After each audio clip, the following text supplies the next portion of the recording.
Này mình san nốt cái tả ly đấy, cuốc xuống cho nó vuông vắn đi, để cái cuốc nọ giấu vào đây.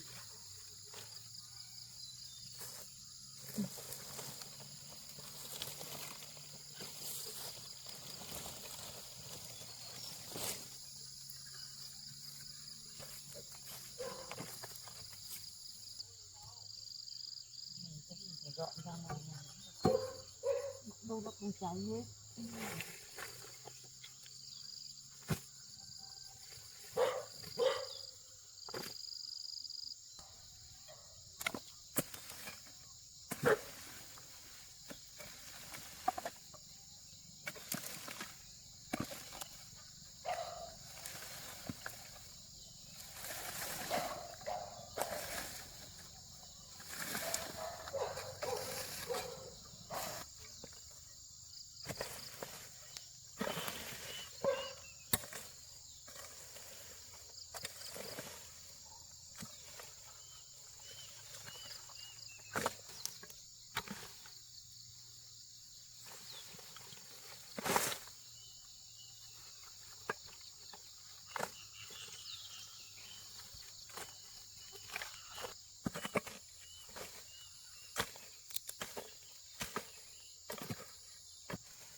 Ở đây tí nó nắng lên mình đốt cho nó quang.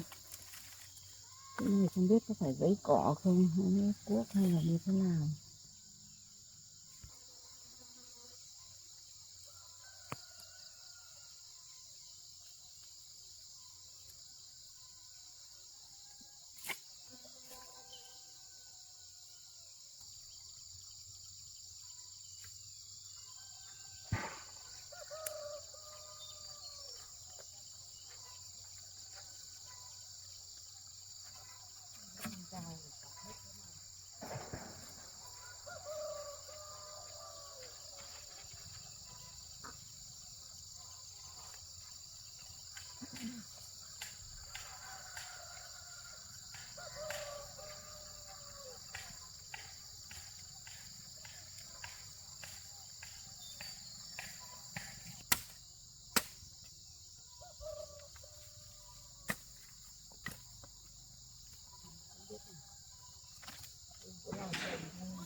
Cái nền son đằng lên được.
gần nhà mọi người ở đây.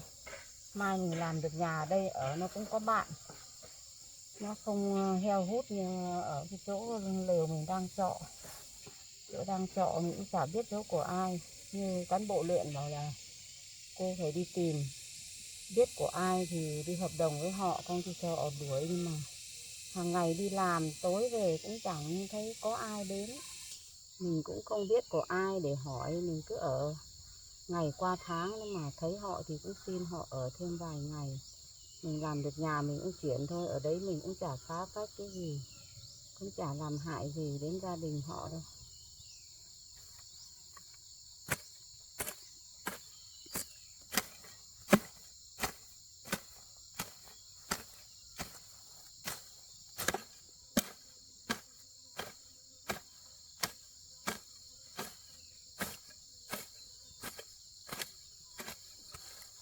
Để đây khô mình đốt.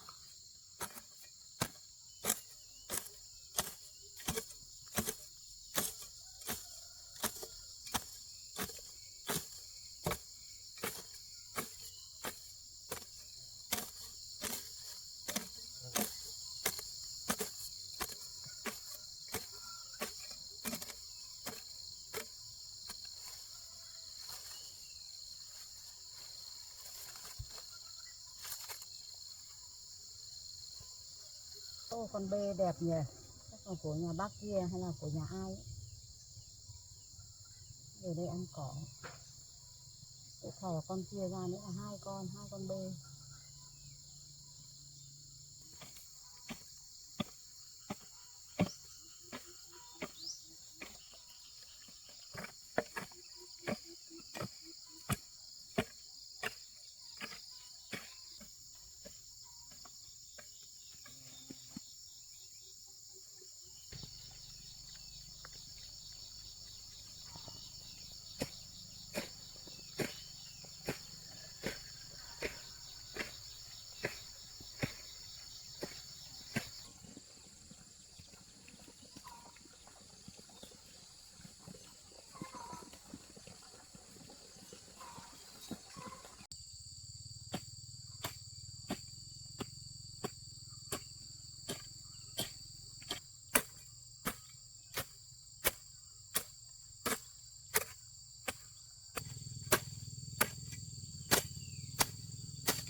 Còn nóng lại này quá, chỗ này nó còn dần, chỗ này nó còn mát hơn mọi hôm, mình còn dễ được. Vì toàn cỏ thế này không biết dựng nhà kiểu gì được, dựng lên không thể quét được, làm thành cái nền.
Đấy mãng thì cũng xong rồi, móc chỗ này một tí.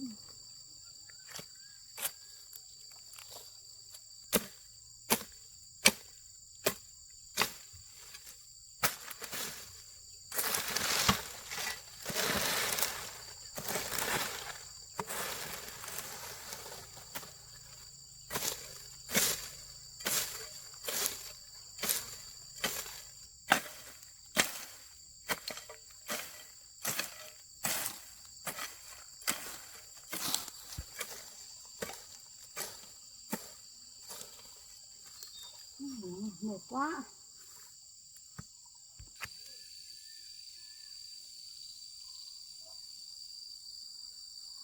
Cũng muộn rồi, mà đói cơm rồi. Hôm nay đi xa cũng không về nhà ăn cơm trưa nữa. Mang cơm sang đây bây giờ chắc nghỉ ăn cơm xong chiều nó làm tiếp.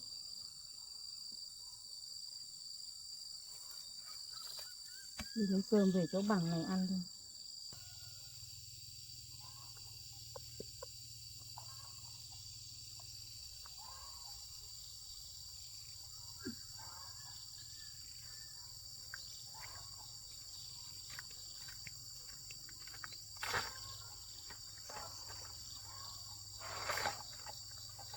Tàu lá cọ đi dại xuống là ăn cơm thôi.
Nó quên không cầm đũa, bây giờ phải đi cái xe về vót lấy đôi đũa mới ăn được.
Chỗ nào cũng sợ đổ, không bằng.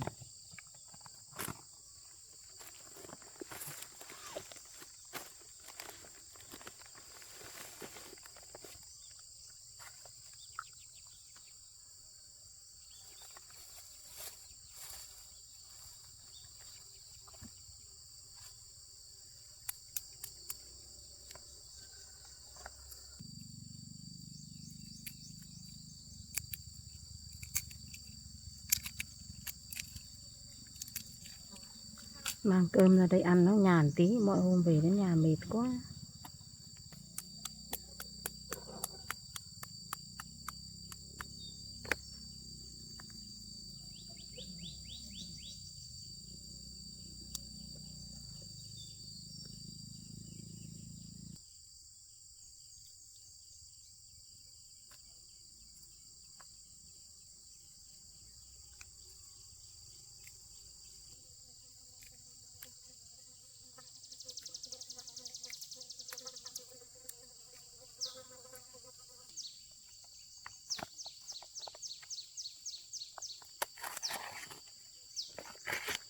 Ngày xưa đi đồi làm nương ăn như thế này quen rồi, chả cần lấy bát đi.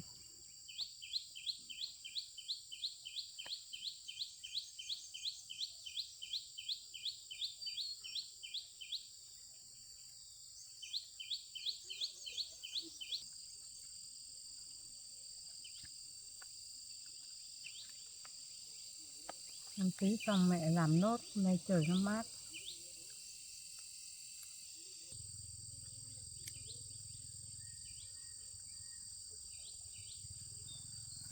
Chỗ này nó râm, nay mình cũng nghỉ luôn tại đây.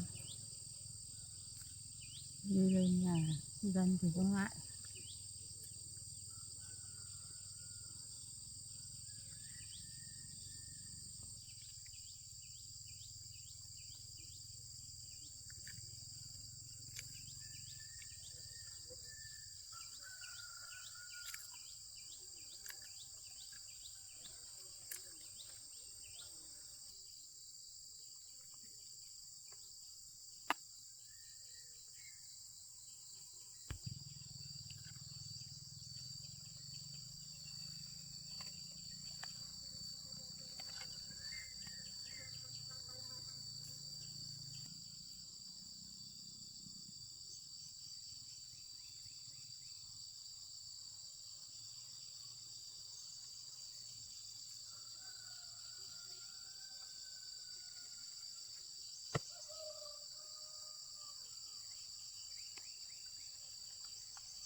Ngồi bờ ngồi bụi ăn cơm, lại nhớ đến cảnh ngày xưa nuôi con để hai đứa nó ở nhà, mình một mình khác vào rừng làm nương làm rẫy kiếm tiền, vất vả nuôi được hai đứa khôn lớn. Bây giờ mình già rồi, mình lại trở lại ngày xưa, lại vào bờ vào bụi ăn cơm trong rừng. Tầm tuổi này thì bây giờ người ta cán bộ có lương thì người ta nghỉ hưu, không có lương thì người ta ở nhà trông cháu. Còn mình lại bây giờ lại tiếp tục xây dựng làm cơ ngơi mới. Bây giờ đuối sức rồi, không biết là làm được đến đâu. Chỉ ước gì ngày đủ 3 bữa cơm thôi. Bây giờ mình chẳng nghĩ gì nữa. Cố làm được cái nhà nho nhỏ, có nơi trú nắng trú mưa, sống cho qua ngày. Đúng là người ta bảo cuộc đời sống hôm nay không biết ngày mai như thế nào. Không ngờ đâu mình nhà cửa đàng hoàng sung túc rồi mà bây giờ chỉ một như cơn nước lũ cuốn đi, để cho mình lại bắt đầu từ đầu. Bây giờ không có nhà, không có cửa.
Phát xong mấy bụi này xong là còn phải lên trên như phát làm chít xuống để đốt.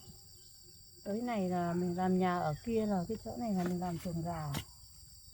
Để phát trước không thì mai làm nhà xong đốt đi. Làm nhà xong mới đốt, cũng sợ nó cháy lá, thì nhạt lá.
Đồ ong.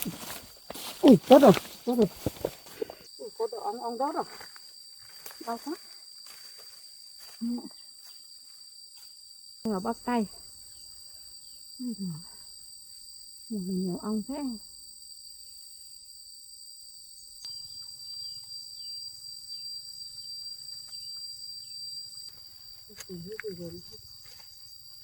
Rất nhiều rồi. Đây để buộc cái cỏ đi. Đốt tổ ong nó xong phát nốt đi.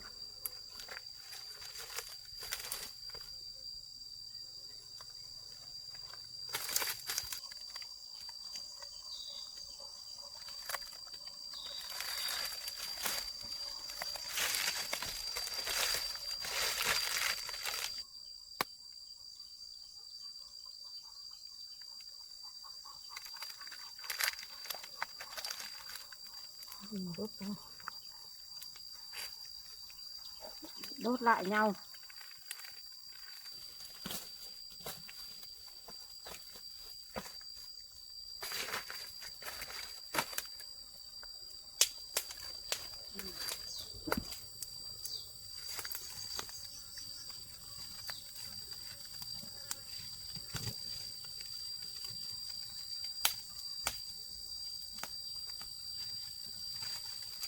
Đốt mình đau quá.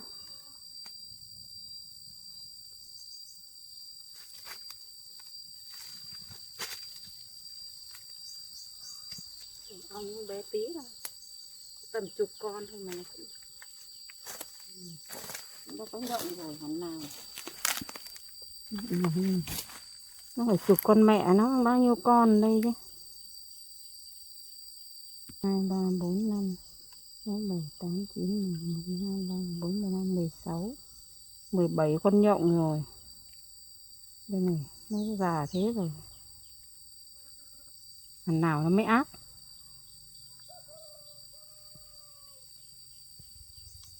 Đốt đầu thật. Chết hết rồi, bây giờ lấy dao mình chặt tiếp với con đấy.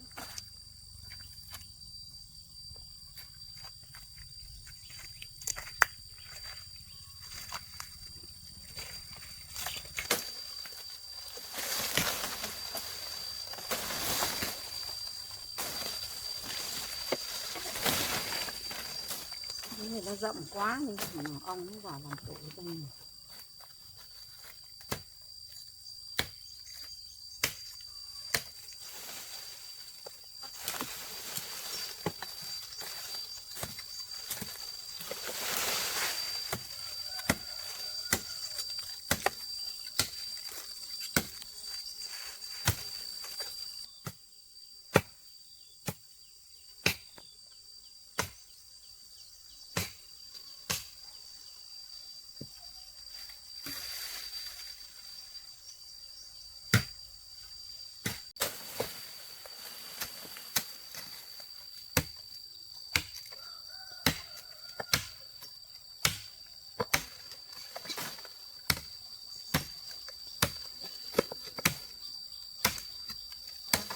Không có tổ ong thì mình chặt xong từ nãy rồi.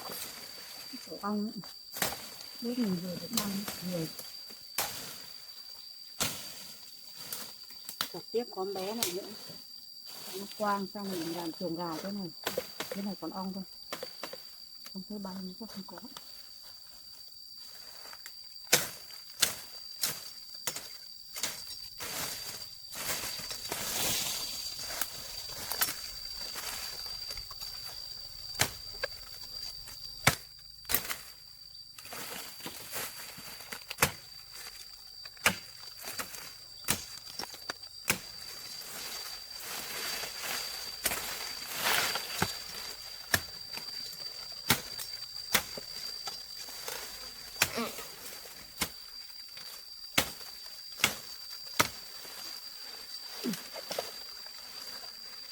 Đan vào nhau, ít thì nào ra được.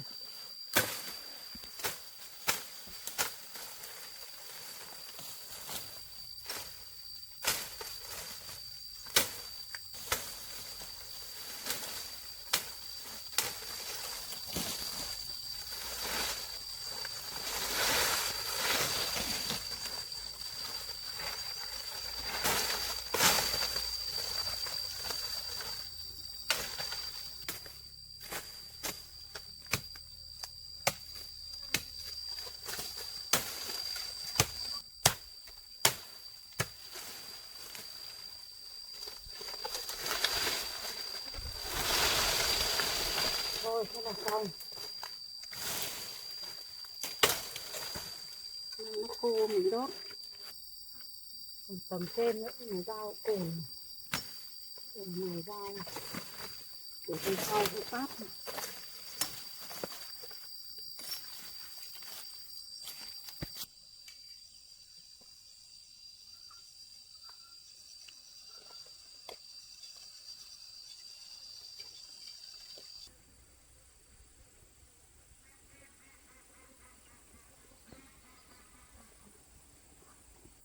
Giờ là mình sẽ đốt cái đống này. Tí nó dọn đằng kia đốt dần. Cất cái này đi đã.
thì mượn cái cào về thì cào lên bát trên này quên rồi không được.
nóng quá thì nghỉ tí đã.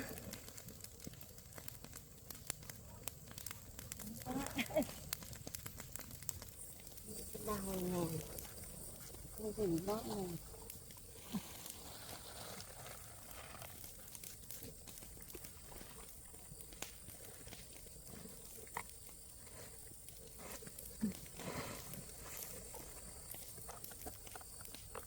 Mát quá.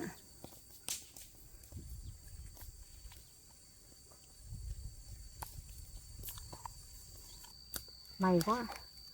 Trời nắng.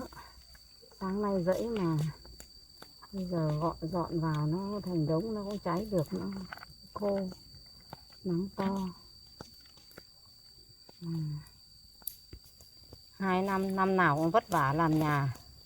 Năm ngoái thì làm trang trại cho con gái.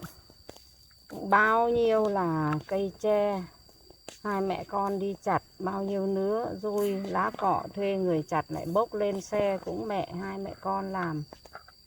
Bao nhiêu cây tre bổ rát giường mình làm, mình cắt, vất vả. Làm được cái nhà sàn khang trang mà con gái bỏ đi. Giờ cứ nghĩ đến làm nhà lại thấy nghĩ đến con gái, lại nhớ con. Không biết giờ con đang ở đâu, sống như thế nào. Mẹ đã mất công bỏ tiền ra làm nhà cho, chỉ biết ở trang trại, không ở trang trại thì ở nhà với mẹ. Đi bấy lâu nay mà cũng không cho mẹ biết một tin. Kể cả cái thằng bạn trai, thằng thợ mộc ấy, yêu đắm yêu đuối mà bây giờ người yêu đi đâu cũng không về báo cho một tin.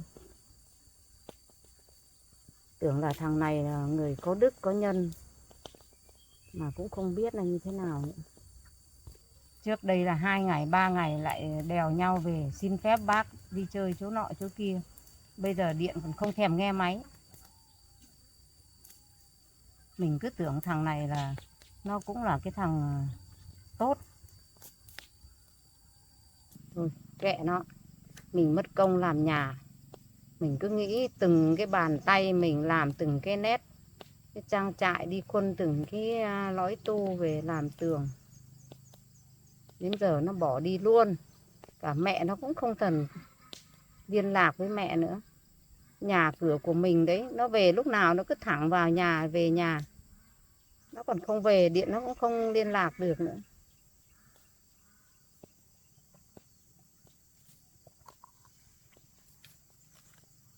Mình thì nhớ nó. Giờ thì kệ thôi, mình không suy nghĩ nữa. Giờ chúng nó đủ lông đủ cánh rồi.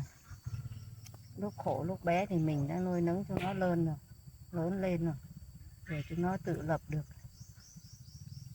Mình cũng tự sống với bản thân mình thôi.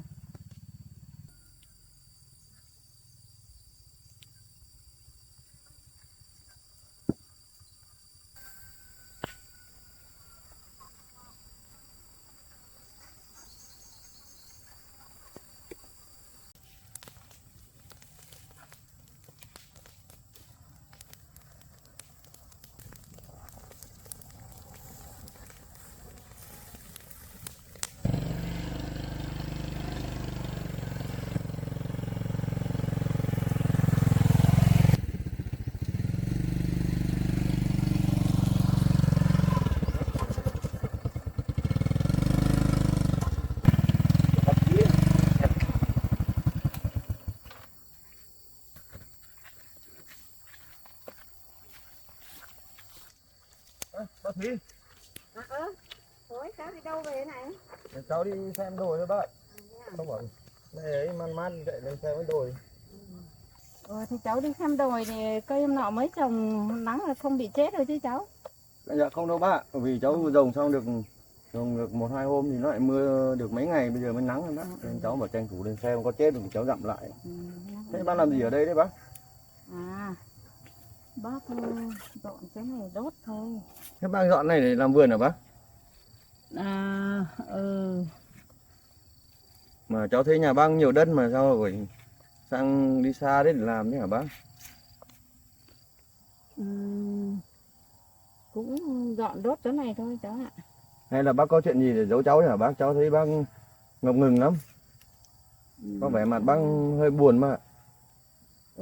Cũng không có chuyện gì đâu cháu ạ.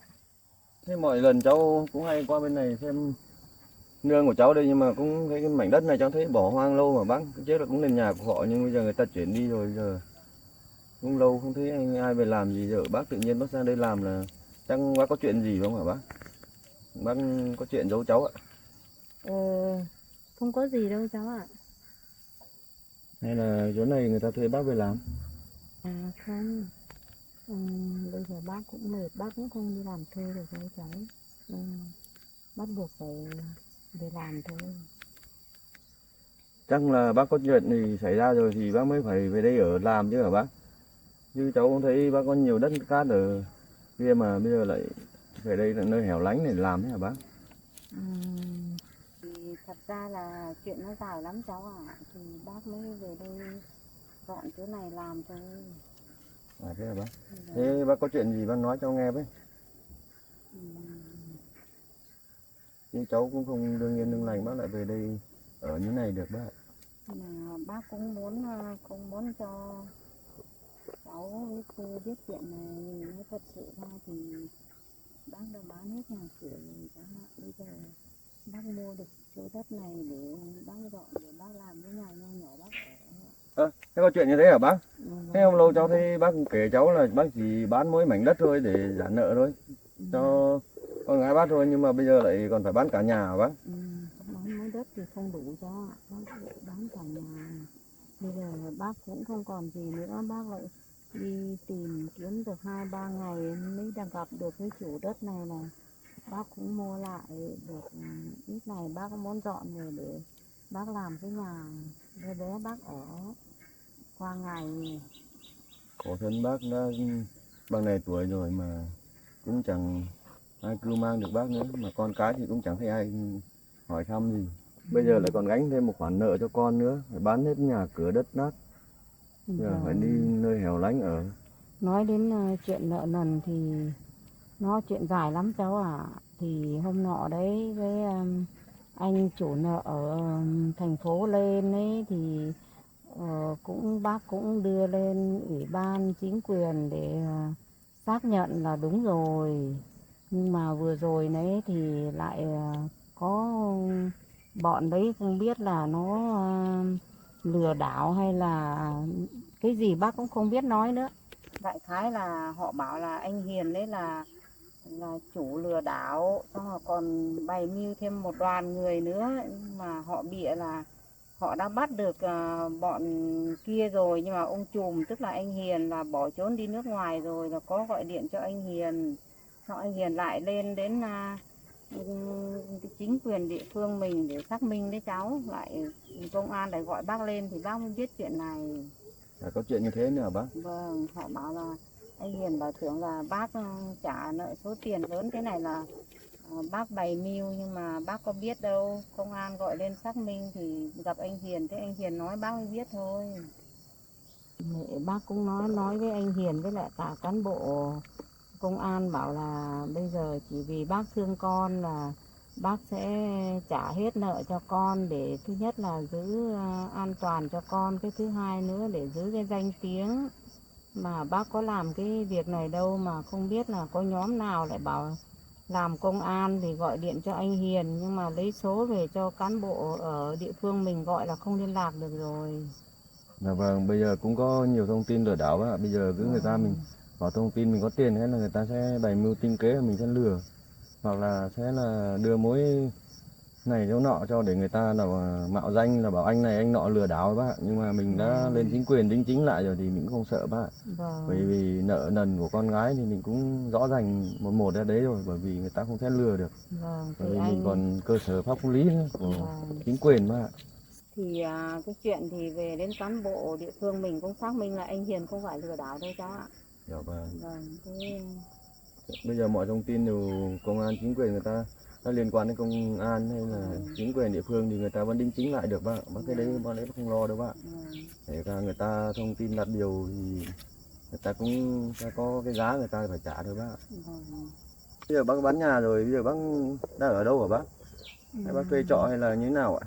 Bác cũng đi tìm nhà trọ cũng không có, may để đi thì cũng định dựng lán ở tạm, nhưng mà là gặp được một cái nhà hoang, họ chắc là nhà trông ao, bây giờ họ cũng ở rồi, bác ở tạm thôi cháu ạ. Để làm nhà xong bác mới chuyển về đây. Thế mà bác bán hết nhà cửa mà không có chỗ ở thì bác cũng không gọi điện cho cháu hoặc đến tìm nhà cháu mà ở bác ạ. Ở tạm cũng được vì nhà cháu cũng một mình cháu ở cũng rộng rãi.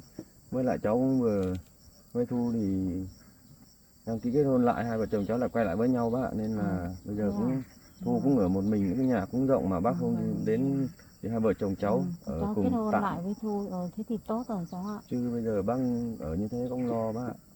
Sức khỏe mình yếu nữa. Đi ở với cháu cũng được, nhưng mà là cháu ạ, bây giờ Thu với cháu cũng trong thời gian cũng trục trặc cũng khó khăn thì bác cũng không muốn làm phiền, nhưng mà cháu đừng nói với Thu là cô đã bán, bác đã bán hết nhà nhé.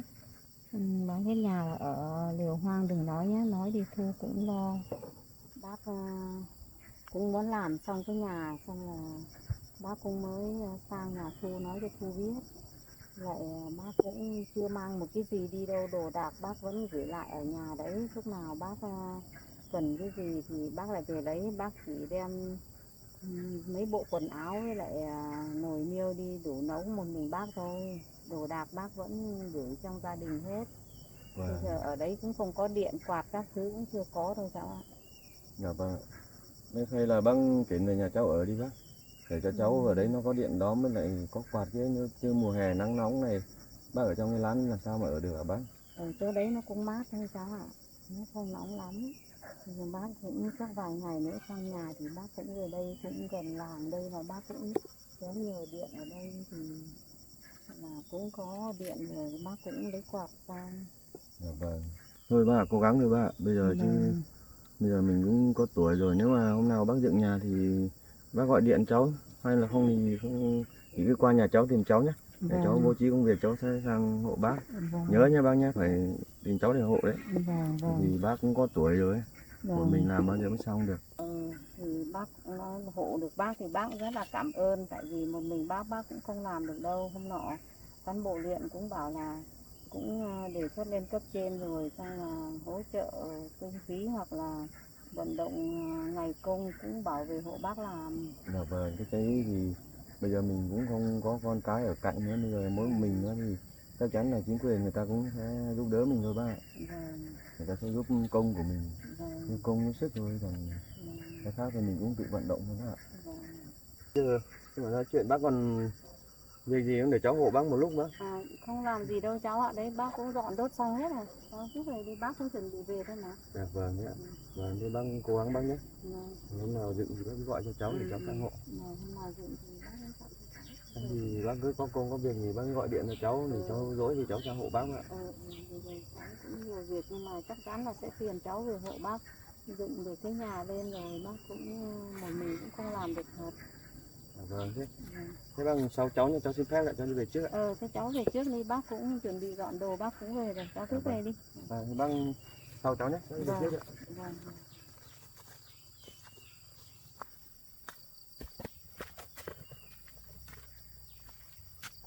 Khổ thân bác Thúy thật.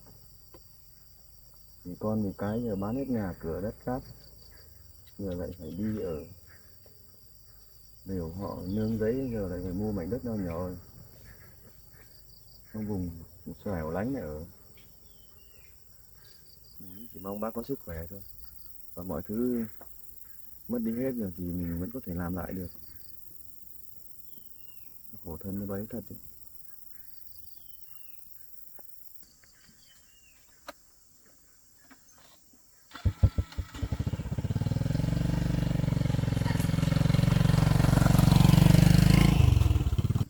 Mình cũng muốn giấu, không muốn nói cho cháu Hối biết, nhưng mà các cháu cũng nhìn thấy mình lạ, tự nhiên lại về làm vườn ở đây, đất mình thì có, mình phải bắt buộc phải nói cho biết.